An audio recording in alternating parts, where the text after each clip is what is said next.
Alerte rouge à Saint-Germain-des-Prés.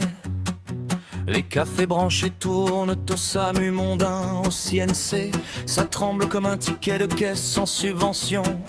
La fête est finie. Ils jouaient les rebelles avec l'argent des autres. Des films à 8 millions regardés par 3 potes. Toujours la même caste, les mêmes noms, les mêmes dîners. À expliquer au peuple ce qu'il devrait aimer. Ils crachaient sur Canal entre deux remises de prix, pensant que le chéquier allait signer à vie. Mais Sada parlait sans sourire diplomatique. Tu nous traites de fachos, trouve un autre distributeur magique.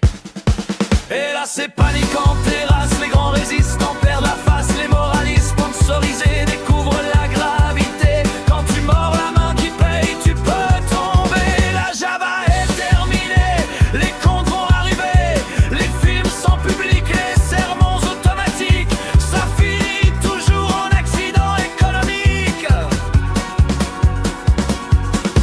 Au CNC ça tousse sec derrière les lunettes rondes. Les spécialistes du cinéma engagés voient le fond du monde.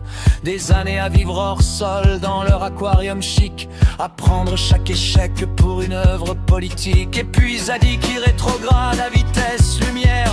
J'avais mal lu la pétition, ah bah bien sûr mon frère.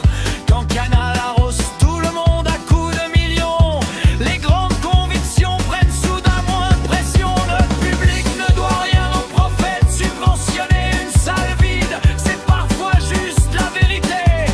Tu peux faire 1000 tribunes et 10 hashtags militants. Si personne regarde ton film, le verdict est parlant.